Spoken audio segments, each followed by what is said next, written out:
Hi, I'm Katie Jones, and I love reality TV. Welcome to the Finding Favorites podcast, where we explore your favorite things without using an algorithm. Here's your host, Leah Jones. Welcome to another episode of Finding Favorites with Leah Jones. This is Shai returning again, gratefully, as a guest host for Leah. I'm always thankful that Leah will let me pop in and bring some of my favorite people. I feel like this is a whole subset of I get to interview favorite people or bucket list favorite people for a show about favorites where they get to talk about their favorites. And today is no exception. We are going to interview Katie Jones, no relation to Leah Jones. Katie Jones, a dear friend of mine, a leader in the world of nonprofit organizations, someone who's really making a difference in the world. And, you know, what I wanted to talk to her about, of course, was reality TV. Of course. Of course. Of course. Because Katie is someone I know who loves reality TV. And I'll say this, I know lots of people who love reality TV. And there is not a subject I'm less interested in, which is what makes this conversation even better, because I have talked to Katie about reality TV and I walk away from it still not ever wanting to watch it, but wanting to watch Katie talk and speak about it, because the significance that she brings to these different threads and how she can explain why each one matters is one of the most compelling things I've ever heard. So I'm really thrilled that I get to share this with Leah and her audience. Katie, welcome. Thanks for doing this. Thank you for having me. I'm delighted to be here. I am so excited because you're one of the smartest people I know. You're someone I go to for advice. You are actually everyone in my family. Big life changes coming. Katie lives across the street from us. We're like, I need to block off some time to go for a walk with Katie. That is a big thing in our world. I am delighted to do so. And you're such a wise person, and so I want to know how someone who's so wise also has room. I mean, look, I have room for stuff in my brain that I shouldn't. Someone who's so wise, but what is compelling to you about just the world of reality TV overall? Well, it's interesting you say that, because I actually think the thing that interests me about my nonprofit work is the exact same thing that interests me about reality TV. And that's that I'm genuinely curious about things. I'm curious about people. I'm curious about the decisions they make. I'm curious about how they live. I'm curious about the assumptions that they make. And that is what makes my work in the nonprofit world really interesting, because so many different stakeholders have so many different what I would call mental models about the way things work. And that is definitely true on reality TV, of just like the premise of some of these of like, of course, whatever this thing is like the acceptable thing. And that's crazy to me. Like, I'm so curious about that. So I think that's actually what like kind of threads together my life, is like my infinite curiosity about things. This is like a model, I think, for how people should just be living, right? They talk about approaching the world with curiosity, because you never cease to amaze me. All right. Reality TV. How did you discover it? Like, is this something like my sister Becky, I don't think she watched reality TV. She kind of looked down on it. And then when she got pregnant and was home with her first kid, suddenly she knew all about it. Or is this something more formative, like going back to the early days? So it's interesting you say that. So before I begin, I want to give a shout out to Kathleen McMahon and Dana Seltzer, who helped me prepare for this interview, because I had one set of answers. And then as I thought about it more and talked about it with them, they were like, no, don't you remember this show? And I was like, oh my goodness. So you consulted. I know of these people. I prepped for this interview. Like, I'm taking this seriously. This is amazing. If I could talk about my work to the extent I could talk about reality TV, I would be in a far better spot. This is amazing. These are wonderful, amazing people, but I love that they were now part of this decision-making process. Absolutely, 100%. Shout out to Kathleen and Dana. That's amazing. Okay. So how it got started, I would obviously say, and I'm sure many people who are listening will remember Real World New York, right? That is ground zero before reality TV was a reality TV thing. Like, I certainly remember that. And I remember watching that because that to me it was pre-reality TV. Exactly. It wasn't There wasn't a genre, Mm-hmm. and I remember flipping on Much Music in Canada, which is I think where it re-aired, and they were all sitting in a circle, and there were these different types of people with different backgrounds, and there were conflicts. Now, like Yes. growing up in a Jewish day school in Montreal, these were not like there were people from different backgrounds in my school, but not any of the folks that you right saw to here. the extent that you might see. And to this day, even though again I'm an avowed non-watcher of the show, I remember so much about that first season because I feel like it did change the way people looked at TV. Oh, absolutely. And again, I don't know if you know, but now they're actually bringing back some of the Real Worlds again on MTV, like 30 years later, and actually putting them in the same house. So it was like a 4 or 5 part series not that long ago where they brought back all of the cast of New York and they stayed for a week Wow. in the loft. Even Eric Nies? Well, okay, here's spoiler, so you might want to stop if you haven't seen this, but they were all excited to get together, and then Eric got COVID. Oh. And so he actually I hope couldn't he's go okay. to the loft. And so part of what they did was like they actually like ventured out as a group and like were talking to him from his balcony, and Oh, he would wow. kind of like podcast in, if you will, for some of the group conversations. He was intended to be there, but again, reality, he got COVID. He was quarantined. He couldn't even do the experience. So and they brought back LA with Tammy from Basketball Wives. We'll get to Basketball Wives. That's a crossover. And now they're also bringing back New Orleans. Okay. Now, wow. Okay, so this is lot. like teenage years then, reality TV. So that's kind of where it started. But if I was going to go deep, and shout out to Dana for helping me with this, I actually think my first foray, like seriously into reality television, was What Not to Wear. When was that? Oh, that aired for like 15 years. Really? But what was so interesting to me was, again, like I was just interested in people and how they got to present themselves in a certain way, and their stories that they told themselves, that Stacey and Clinton on What Not to Wear would really help them unpack about, like, why are you so tired? Like, why do you think this makes you look sexy or good? And can we give you another option? And it's not to say what you're doing now is bad, but let's see if you can be better, and what that would unpack when they would like not only get new clothes but get new hair and makeup. And you would see these people saying, I never thought I was beautiful before, and now I think I'm beautiful. And it would really like transform the way they held themselves, and that was also very satisfying within like 45 minutes, like start to finish. Was that a serial show? Because one thing I want to touch on is that while I wasn't into the ones that were like a serial, like I had to follow this group of people around because I'm not that interested in real people.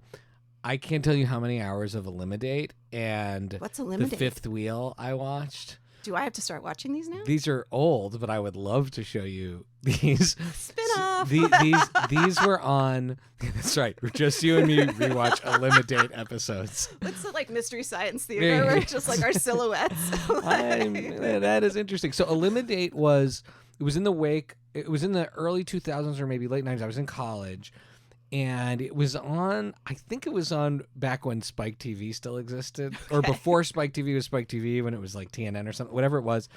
And it was like the simplest premise. A man or woman starts the half-hour episode with 3 people on a date, and at each commercial, one of them's eliminated, and usually right before the 3rd commercial, there's a hot tub scene where people are taking off their tops. But it was, it's for regular TV, so it was by today's standards, this is probably like Very a tame, G-rated right. Sesame Street Yes. kind of show. Mm-hmm. I really like that one, but the one that I also thought was like awesome, like a variation of that, and Aisha Tyler hosted it. So Okay. so it was funnier. It was a little bit funnier. That one was there were 5 people on a date, 3 from one gender and 2 from the other. Again, this is like very much that era straight people, right? Sure. Like on Heteronormative, this is like the yes. ultimate in heteronormative. These Right. I think these shows would be much more interesting now, but then and again, I don't exactly remember how it worked, but there would be 2 people on a double date, and then they'd throw in a 5th wheel who would try to steal someone, and then somehow there'd be two people at the end. I don't know what people want in this. Like maybe they got like dinner paid for at like an Olive Garden. And then there was one more variation where they sent people on a cruise. It was called like Ship Below or Ship. In my mind, Chris Hardwick hosted it, but I don't think he did. That's like my worst nightmare. Like you're trapped on a ship with people. Like, oh my gosh. Yeah, and there's always a part where they say they're going to bed, and then one of them sneaks out and goes to the dance club on the ship, and it's always the same ship. It's really weird. It was really, but that was and then the other time I would say I was attracted to reality TV was I watched. Tell me if you watched this. Who Wants to Marry a Millionaire? Jay Thomas hosted the show. I know it was exactly one what night. you're talking about. Darva Yes. Conger was the winner, and she married Yes. that guy, and they were divorced. Yes, because he was abusive. Right. There was like Okay. he turned out to not be a nice guy. So it's actually really it's really good that you brought this up because that's an important distinction. I do think it's important for me to make in my own reality choices is I don't like watching the ones that are tragic. Okay. And like Who Wants to Marry a Millionaire, like the loneliness that is at the core of that is just too tragic for me. Like 90 Day Fiance, I can't do it. It's too sad. Okay. What in 90 Day Fiance is like people who It is exactly what it sounds like. Somebody who wants a visa. So they make a show about that? It is in like its 20th season. It's probably among TLC's top rated. Now they even have spinoffs of like before the 90 day and after the 90 day. What exactly are we learning from the Learning Channel? Here, how to break immigration laws? Like Probably how to monetize misery. Okay. It's probably the best thing that you could get. Okay, I'm with So- you there. Misery is not my idea Right. of fun. So I'm not there for those types of shows. Like it's just too sad. I will recommend to you though, just in the new genre, Love is Blind. I hear a lot of great stuff about that. Probably largely from me. and Because I- I can't stop talking Well, about and it. I want to say our regular host Leah Jones of this show is a huge fan of Love is Blind. Yes. So Highly endorsed. we should talk about that later. Okay. But that is that is one that, as I understand it, takes a little bit of the superficiality out of it for a certain Correct. component of it. Correct. So what happens is two people start dating, but they never see each other. They're in something they call pods, and you talk in a microphone basically on either side of a wall. And you basically determine if you share the same values, if you share the same goals. And then if you do, then you kind of move on to the next round. Is it distorted voices? Like, do they Nope. sound like the scream? Okay, so it's their actual voices. It is their actual voices. And the idea is that you can actually propose to a person without ever seeing them. And then The goal of this is marriage? the goal of this is marriage. The finale is do they say yes at the altar? And it actually follows them from the pods where some of them get engaged to their honeymoons, quote unquote, or engagement moons in Mexico for a couple days. Then they move to their home city, move in together. I mean, it all takes place over like 6 to 8 weeks. And it's fascinating. But the whole premise is love really blind? Like, is love and your kind of connection around values and goals enough to carry you through? And some people get married and some people don't. But it's so interesting. Again, like season 1 of Love is Blind did this better than season 2. But like when the couples sit down and talk about money, like that's the most fascinating thing to me. Oh, yeah. Again, 'cause like that's a big value conversation. right. And but like your mental models about like what you quote unquote need.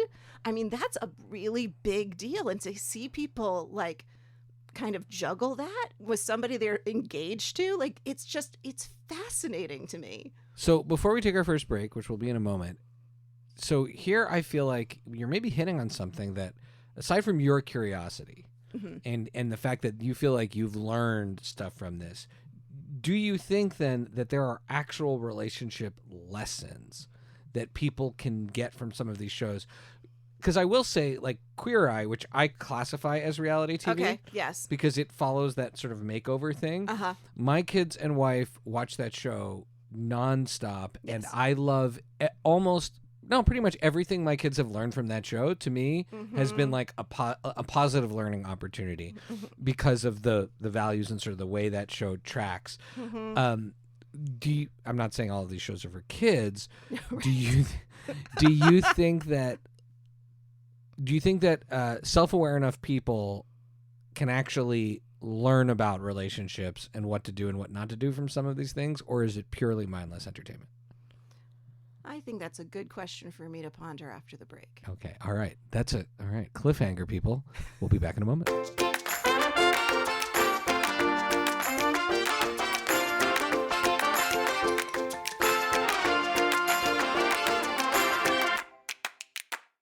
We are back with Katie Jones. We're going to get to the question about what people can learn in a moment, but I also want to talk about that this episode could have been entirely just, instead of about reality TV, it could have just been about Diet Root Beer, because Katie and I both love Diet Root Beer. Katie brought me, well, she brought both of us each, but she brought me my own very cold Diet Root Beer, which is a little bit of a tradition between us. We go to each other's houses and bring like roadie of Diet Root Beer. I'm going to open mine right now by the microphone, because like, what's better sound is that? Oh, yeah. All right. I got you, Shai. All right. So I took a swig of my Diet Root Beer. Katie. Yeah. What are there learning opportunities in these shows, or do you have to be like extra evolved to learn from them? Yeah, I don't think any self-evolved person would try to find meaning in these shows. Okay. So it's funny because I was actually thinking about this as I prepared for this podcast, is in reality TV, there's kind of like a sorting, right? Like in the sense of there's Bachelor Nation people and there's Real Housewives people. And so even like before you get into the genre, I think there's people almost like you or me where they're like reality TV, no thank you, or reality TV, like yes, please. Got it. Okay. And so I don't think any self-aware person, bold statement, I don't think any self-aware person would be like, now I understand how to talk with my spouse about money because I watched Love is Blind. Like, I don't think anyone's saying that. I get it. They may pick up some tips or of point what not to do. Right, or point to their spouse and say, you do that, but that's not what they're going into this for. Oh, the most recent one of the guys just said to his quote-unquote fiance, I don't believe in 401ks. And I was like, how do you not believe in them? Like, they exist. Like, what? like you're like, how can they be fiction?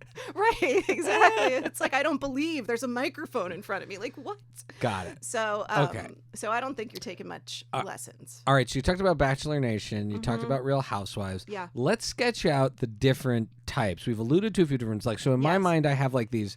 There are like makeover shows, there's competition shows, there's relationship shows, but that to me seems almost like a pedestrian, very pedestrian division. I feel like you could maybe give us a little bit more in the category world here. Sure, I can try. Okay. Because I will say this, if you can also recommend. Because Finding Favorites, the theme of Finding Favorites is essentially finding recommendations without an algorithm. You're listening to somebody who's passionate about something. So maybe even you could sprinkle in saying, if you like X, you'll like this kind. Yes. Because, they seem to scratch different, emotional areas. So I would actually categorize Queer Eye almost the same way I would categorize like a Project Runway or a Top Chef. Like, it is about a craft. It is about a talent. Like, Bobby on Queer Eye knows interior design, right? And you can probably take something from like his, adhesive wallpaper or whatever and apply it. But it's like the people are on that show because they have a real talent. Like, it's an actual craft. Versus like something like the Real Housewives franchise. Really, like, the talent those women have is being completely unapologetic for anything. If you are bombastic and unapologetic, you would qualify and enjoy Real Housewives. What I would actually recommend, if you are a person who's, again, like curious about different friendships, I always recommend to everyone Basketball Wives. Early seasons of Basketball Wives. This follows Shaquille O'Neal's ex-wife, Shawty, and her friendships with various women who are married to basketball stars. Now tie back to Real World LA, where Tammy was also married to Kenny Anderson, who played, I think, for the Knicks or the Nets. And so she makes an appearance back on Basketball Wives. And these are women who have helped each other raise children because the kids, their husbands were always on the road, and they have known each other for decades. And that is like real, deep, interesting friendship. And they're kind of thrust into the reality TV realm. And I mean, they have what I would consider like true friendship conversations about race, about class. Oh, wow. Okay. So it's not simply just people fighting over who got invited to the charity fundraiser. No, contrary to what that's all the only Real Housewives I ever really watched in any detail was the Bethany Jill Zarin one, and that seemed all people did. Sure. Well, I would say Basketball Wives. Again, I'm going out on a limb here. Bold statement. I think that's far more substantive. Okay. I mean, it was the first time I ever heard colorism talked about on reality TV. Wow. Okay. So there you go. So rather than classifying things as competition and wives in the title, right? It's really, it seems like you're drawing the thread more around like what the people bring to the table. So like Top Chef and Queer Eye, I'm hearing this is about talent and craft and experts, and these are and Basketball Wives is about friendship and relationships. I would almost see it more like a substantive spectrum. Like I would consider like Top Chef, Queer Eye, Project Runway, like those are substantive shows. And then I would kind of move up the spectrum to like a Basketball Wives. And then I would actually probably put next to that Sister Wives, TLC. That's following a polygamist family. Okay. And then probably on the other end of the spectrum, I would put a lot of other Bravo shows, such as some of the Real Housewives and like a Summer House, Winter House situation. There's a Summer House and Winter House? Oh my gosh. Yeah, it's great. Okay. It's great. Okay. And so what's down on the bottom? Or on the far end of no substance, because 90 Day and Fiance sounds tragic, but maybe isn't no substance. What is no substance? No substance, I would actually say, again, and there's going to be a variation within Real Housewives franchises, but I would say on the real end of no substance, and this is going to be controversial because I'm going to say something not so nice about my home state, but Real Housewives of New Jersey, no substance. Like that is just like the people are dense and they are there because they have understood how to make a reality TV show, and it has become so contrived that I find it hard to watch. And if I find it hard to watch, like that says something. Oh, speaking of New Jersey, another sort of angle that was a huge deal was the Jersey Shore. Oh, yes, absolutely. So on one hand, I love the Jersey Shore, being born in Philly and vacationing in the Jersey Shore every summer. I used to go to Seaside. I didn't go to Seaside, but it's near Wildwood, right? No, I think Wildwood is south. Oh, Seaside is north. Oh, they don't go to Wildwood? And it is a dump. When I told her I was going to Seaside after prom, like the look on her face, but I didn't know any different until I went someplace like beautiful, like Spring Lake, and I was like, ew, my mom let me go to Seaside. So Jersey Shore takes place in Seaside. Anyway, I love the Jersey Shore, not necessarily the Jersey Shore that's depicted in that show, but I mean, we've been to so many different places over the years. I love it so much. So when it became popular, I did enjoy that the Jersey Shore was getting a moment in the sun, but it didn't seem... For all the wrong reasons. But what I want to give those original... Okay, again, yes. Never watched an episode of the show. Really? But I know, like more than a few seconds. But I know who Snooki is, who JWoww is, who Pauly, the situation, Vinny. No, but then there was like the sort of nice kind of dumb one who had the girlfriend, Ronnie. That's it. And then she was like Samantha or Sammy Sweetheart or Sammy, something like that. Yeah. She has not continued to roll, but they are all still on TV on MTV if you want to dip in. Really? Oh yes, they do family vacations now, quote unquote. And they together. And they go to the Poconos. So like I go to all these places. Can you imagine the Jersey Shore people at the Poconos? You can, because they filmed it. That's so these are like they're in their 40s now? I don't think 30s? they're in their definitely like strong 30s. So what do you think makes a reality star like a Snooki and a Polly in a situation that are still kind of thriving, or even an Eric Nies who went on to be a VJ. Yes. Versus Who's now a spiritual healer. Oh, okay. That's cool. Better than he's selling NFTs. What do you think makes them, or a Bethany? Yes. Right? That's her name, Bethany Frankel? Yes. What do you think makes certain folks truly become a brand beyond their show? Is it talent? Is it smarts? Is it the just flash in a pan? Because Snooki can't still be working if she is, kind of the character she simply played on TV. Sure. I think personally, I would venture to say it's authenticity, which is what I think actually really resonated with people. I remember because Jersey Shore came out right around the 2008, 2009 recession. And I remember reading a piece in the Washington Post or the Slate or something like that. And it basically said, we all got so fancy these last couple years before the recession. The Jersey Shore reminds us of the people we hung out with before we decided we were fancy. Interesting. And so I think there is something, I mean, again, that crew was unapologetic about who they are and what they believed and what they wanted to do. And I think there's something when they're truly authentic about it, they mean it.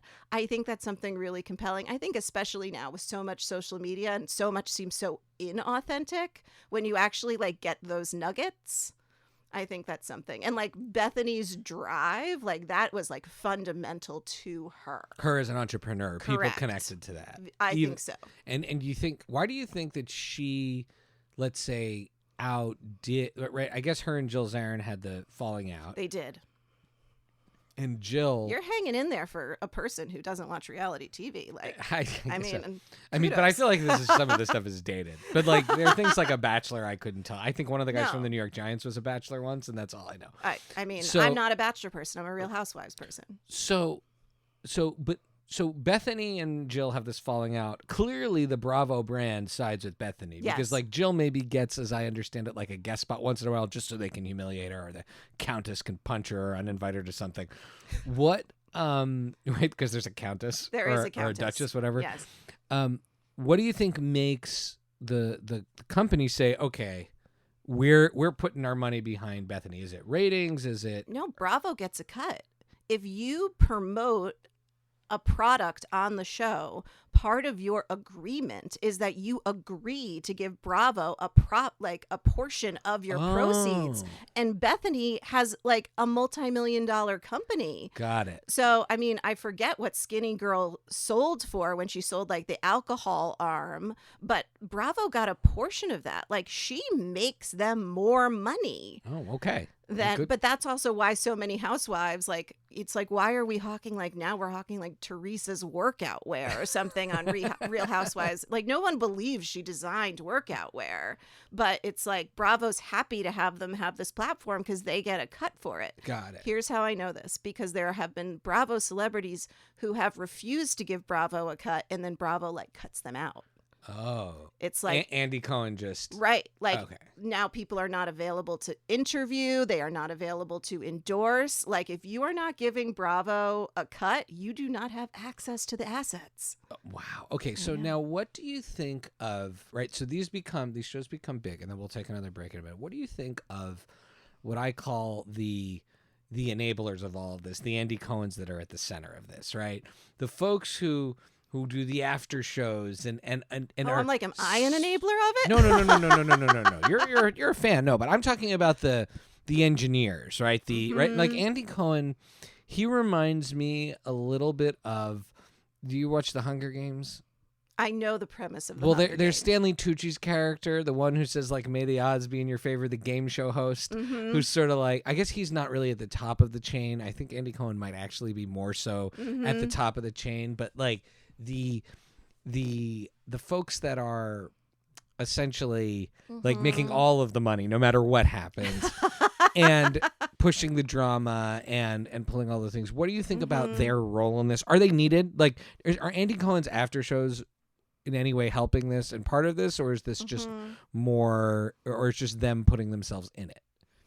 So I think Andy Cohens are needed. Okay. I think actually somebody does need to be like engineering these things. Like, is this interesting? Is this not interesting? Because there's a million reality shows that we haven't talked about on this podcast that don't have an Andy Cohen. And because there isn't somebody with some sort of discernment, like they're not even on the radar. Right. Got it.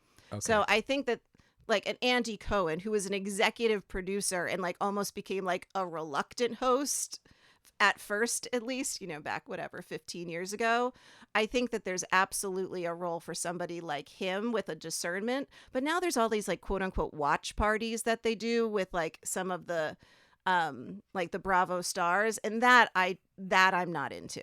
Like, right. Oh, so in some ways, without an Andy Cohen, it's just a bunch of like people from the show sitting around getting drunk. Right. Without a smart person moving the conversation. Exactly. Okay. Like, what's like that punchy thing that you can ask that actually makes it interesting? Got it. Like, I think you need somebody like that to actually keep it interesting. Awesome. All right, Katie Jones. We're going to take one more break and then come back.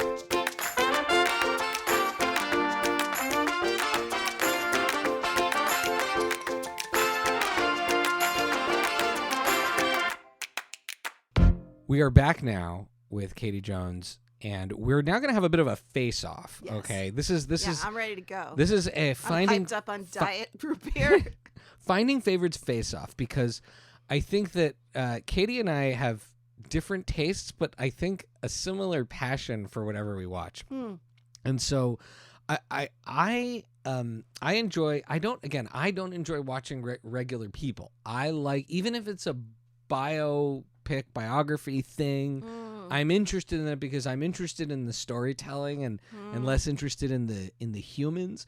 And so I want to sort of put I'm going to take a couple of biopic type shows and stories and things that I've liked to watch recently, Okay. or true crime or things like that, Okay. and put them up against and have you kind of react and say, what would be what do you think of it if you watched it? Sure. But also, what would be the reality show like anecdote for that, That's antidote for interesting. that? So That's interesting. So Okay. So for example, a show that I loved every minute of, and I don't like a single thing in the Shondaland.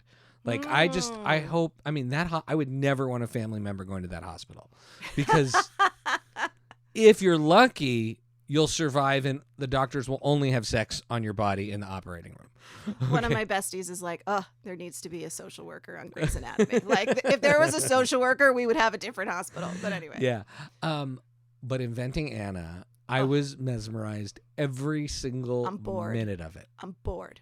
Okay. I'm bored. So how far? Ooh, that's like her. You're boring. That's what you're boring. You're so basic. That's right. You dress like you're poor. Yeah. Did you take the bus here? How many episodes are you into it? I'm just one. Oh, okay. I'm just one. But here's the thing. I did sleep through the first episode. So it's awful. No, but I think if you pick it up in episode 3, you might like it more. But what I got to start at the end? No, just Netflix shows. I think most Netflix shows get good in the 3rd episode, so you almost like the first 2. Or I slept through the first 2 episodes, and I loved every minute that I watched. Sorry. So here's the thing. I do believe reality TV has changed my brain a little bit. You know how in kids' cartoons, it like the image changes every 20 seconds, and it actually makes them addicted to the TV? I feel like reality TV probably has something similar in the algorithm. I'm not addicted to TV. I only watch a few hours every day. Because in reality TV, I don't have to go more than 10 minutes, maybe 12, before there's some sort of conflict, before something happens, before there's something to watch. Okay? Oh, and so, but you're interested in that. See, because I don't care about their conflict. Maybe that's it. I need the background and the build up. 45 minutes into the first episode of Inventing Anna, I'm like, nothing's happened. Well, nothing has happened. Nothing's she hasn't happened. invented Anna yet. So that's why I'm kind of like, so to me, I'm like, why am I watching it when nothing is happening? Got it. I have a thriving nonprofit career. Like, people need to be fed. Like, what am I doing here if you can't show me something? So would you rather, though, watch a reality show about the actual Anna trying to do the things that she does in the film, which is get loans and convince people to sign on to her thing and spend hundreds of thousands of dollars that she doesn't necessarily have and skip out on checks? Like, would you watch that show? I think I would probably watch like the movie. Like I watched The Tinder Swindler, Okay. which was kind of like a similar, like it was a crazy dating pyramid scheme situation. But that was like, maybe like an hour and 15 minutes total. Like Inventing Anna, I'm in for like at least 3.5 hours. Like you're gonna have to give me something. But Tinder Swindler is a documentary, right? Yes. Okay, that's different. That's back to the real people. So you seem to like the real people. Okay, so if someone, not the antidote, but if someone, so you're saying, if you're more of the reality person and you want an Inventing Anna story, go watch the Tinder Swindler documentary instead. That's an excellent comparison. Okay, so let's see another one that I really loved. Now this is another one that I really loved. That was this acted out? Yeah. Okay, this is one that I thought was really, really fascinating, because I do, like many people, find cults pretty fascinating. Ooh. So the Waco film that was on Netflix, or it was like 4 episodes or something like that. Extremely, extremely compelling. I thought really well done. I thought it brought in aspects of the story that, as a little kid, I remember the tragedy and I remember the SNL skit of it, but it kind of, it's still not 100% true, obviously, but I really enjoyed the storytelling on that. Yeah. That if someone wants something like that, but in the reality world, for you. okay, I got one for you. I believe it's HBO Max, and I'm blanking on the exact name now, but it follows a church in like Knoxville, Tennessee, I want to say. And Okay. it was, it actually started by, there was this woman who had a diet book, and she basically claimed that like God made her thin. And she got to be very popular promoting this book among churches. And then she goes and actually starts her own church around like this kind of ethos, like God loves thin people. And if you come to my church, I'll make you thin. Is it The Way Down, God Greed and the Cult of Gwen Shamblin? Okay. Yes, Gwen Shamblin. Yes. Chilling, true, fascinating. So that would be my kind of real person comparison. Like rather than watching the drama version of it. Correct. Okay, all This was like, we need to call a babysitter because I cannot leave the TV. Somebody feed the children. Like, okay, so here's one. This is definitely on the tragic side. This Okay. is on the tragic side. And I think I still recommend you watch it. It is probably the best I think it might be the best miniseries I've ever seen. Wow. It's one of the best things I've seen in a long time, and that was Dope Sick on Hulu. That was Michael Keaton and Caitlin Dever. It's Rosario Dawson. That one, similar to the Waco thing. I think what I really like, and maybe this is where you can help me, help the reality angles. yeah. I like learning more about something. When I watch the biopic and it just hits the origin story and the beats that everybody knows, it's kind of dull. Like, I like to see those things, but I'd rather see angles of those things that I don't know about. I see. So like I think Bohemian Rhapsody is a great movie because it has a little bit of intro, but really it's threading it through. It's giving you more angles on things that I know happened, right? And so on Dope Sick, we all know and hear about the opioid crisis, but I can't say I knew much about the inner world of the Sacklers or how it really affects from beginning to end in a lot of different ways, different families, Right. and the way they were able to tease out all these different threads, I just found so fascinating, and the acting is off the charts, the writing is off the charts. So again, that's more there. That one's pretty tragic. I got a tragic one for you. Okay. I got one. And again, I don't dabble too much in the tragic, so this is like, I've seen it because somebody else was watching it, and then like I would physically feel ill. But I want to say, is it Lifetime? Is it A&E? The two that come to mind are Intervention and Hoarders. Hoarders. I can't watch that because you're sitting in my office right now, and you're like, oh my god. And especially, my hoarding is only allowed in one part of the house. You know how I like a hospital corner, but like that's when like that is sad. Like that is tragic. That is hard. Like these are isolated people for any number of reasons, and that is a tough tough watch. So in that case, like in the Dope Sick case, we're talking about like a society, this sort of societal issue that may have been, sort of engineered by terrible people. Mm-hmm. In Hoarders, it sounds like it's more personally, like it's more of like a personal issue, right? Like No, I would argue that there's probably constraints of society that have driven people to be hoarders. Like it's the same structural issues. I mean, the same thing. I mean, intervention is literally about like people who still have addiction issues in the same way Dope Sick is, right? Got it. But I mean, it's the same systematic lack of support for people with mental health issues or addiction issues that just does not exist in the United States that drives people like. We constantly talk about at work, we're working on behalf of the 42 million people experiencing hunger.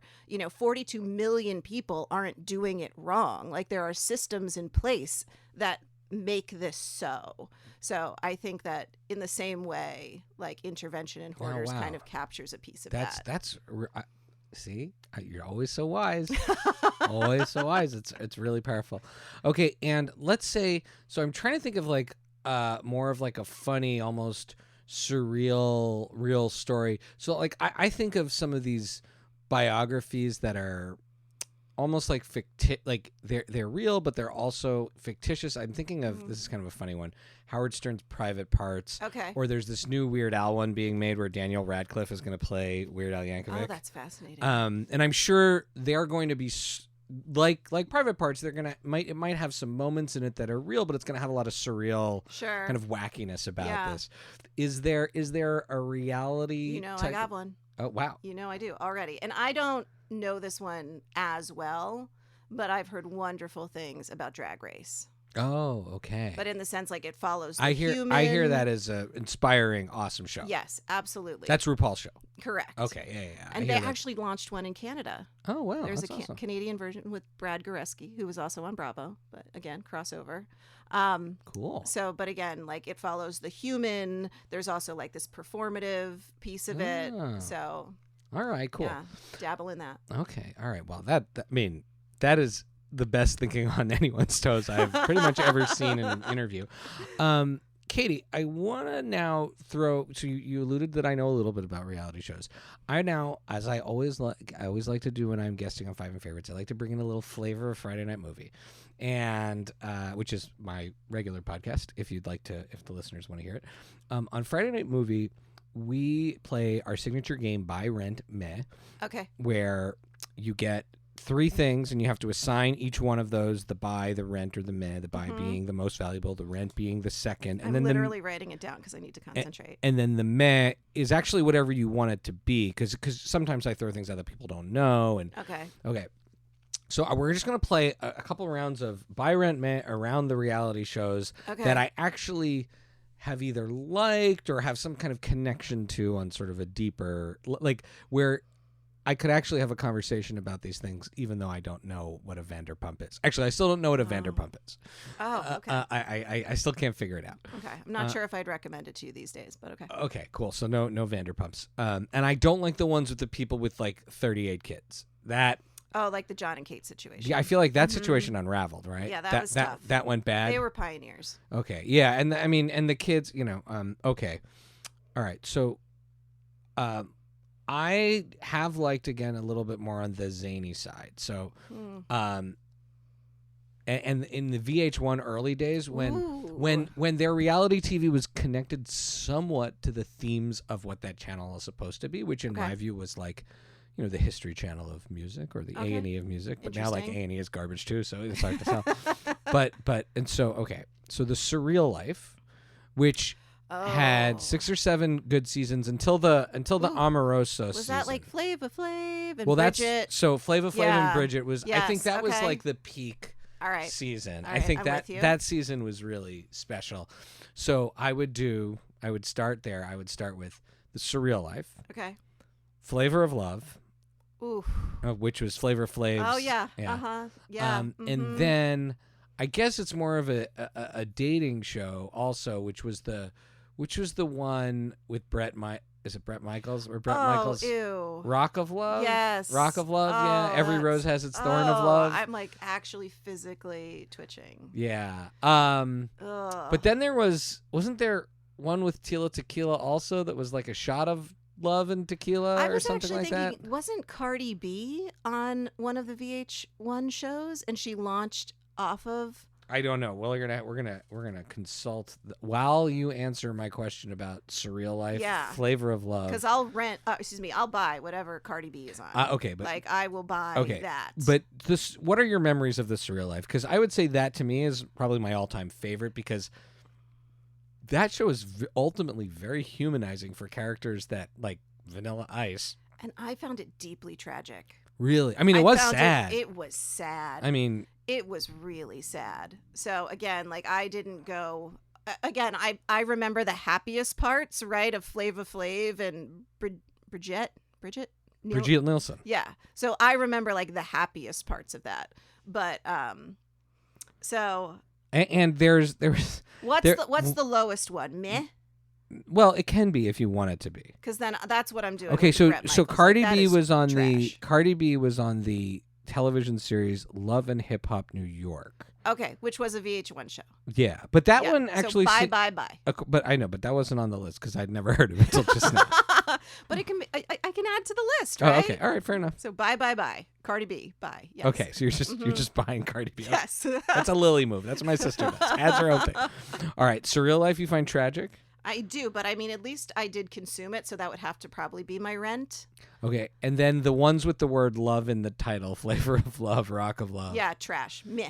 Yeah, and what makes those trash? Because of like because the sort Bret of Michaels is trash. Okay, like the inherent kind of misogyny, and I don't want to, or like that it's just like a trashy dating show. Or... I mean, there's again like for me, like I don't like the tragic stuff. So like the desperation for Bret Michaels to like basically need to go on a show to make money. And I thought you meant like the women trying to get on his tour bus. Well, that I think is sad, right? Like you think you're gonna find connection with Bret Michaels? Like what are we doing? What? I mean, like, are they? I mean, I think they're there to get famous. But isn't that sad? Like the personal fulfillment that they're seeking is to be on a show with Bret Michaels. Wow, really dragging Bret Michaels on this episode. Took a turn. So okay, now what about? Did you ever watch any of the parodies? Because I will say, I love the parodies. Burning Love, which featured Ken Marino. I feel like I need to watch a few minutes of this with you. It had Ken Marino and June Diane Raphael were sort of two of the most memorable ones. But it also like Kristen Bell did a cameo. Janet Varney was on it. It had tons. So never heard of it. Okay, so there's Burning Love and there's season 1. I haven't seen season 2, but season 2 brings back one of the like the women and then it flips it. Mm-hmm. Then there's Bajillion Dollar Properties, which was with Paul F. Tompkins and Tawny Newsome, and that to me is like truly one of the funniest things I've ever seen, and that does the whole real estate thing. Yeah, I think I might have seen something of that. And then what about the Real Housewives of Orlando? See, what's great about each the Hot Wives of Orlando. Hot Wives, yes. Casey Wilson, Danielle Schneider. What's great about each one of these is that all of them could also, they're like just a little bit off from reality, but they're close enough that they're hilarious. So I will buy anything Casey Wilson, Danielle Schneider do. Like, again, I recommend their podcast, The Bitch Sesh, where they break down episodes of Bravo and Housewives. So bye, the Hot Wives, Real Housewives of Orlando. Again, because I've dabbled in Bajillion Dollar Properties or whatever it's called, that would probably have to be my rent. And I've never heard of your other one, so... I already forgot which one I mentioned. Burning Love. Oh no, Burning Love. After this, we're going to watch a few minutes of it, and I think you're going to find it very funny. That's considered. I do like June Diane Raphael. I do. It's considered a big. It's considered a very high quality comedy takedown of. We haven't agreed this entire podcast, so I am interested to watch this with you now. Katie Jones, our the wise Katie Jones, bringing us so much incredible insight into the world of reality TV. As we wrap up this edition of Finding Favorites, do you have anything you want people to follow you on or recommend? Because I know you're a little mysterious on the social media. Like, I'm pretty sure you can only get to you by following your husband, right? Yeah, Like there's no way you can't find me. So I'll recommend Friday Night Movie. I'll recommend Pancake for Table. Follow there for great content. Oh, thank you. Yes. So as Katie mentioned, that is where you can find me on a weekly basis. Friday Night Movie with my sister, sometimes my wife as well. You can also follow me at Pancake and the number 4 Table. Thank you, as always, to Leah Jones for sharing her microphone with me and some of my favorite people, and to all of the Finding Favorites listeners who are being supportive of the show. And Leah, while she makes her recovery, wishing you always a speedy and full recovery, sending lots of love, and thanks for listening. And I publicly apologize to Brett Michaels. Thank you for listening to Finding Favorites with Leah Jones. Please make sure to subscribe and drop us a 5-star review on iTunes. Now, go out and enjoy your favorite things.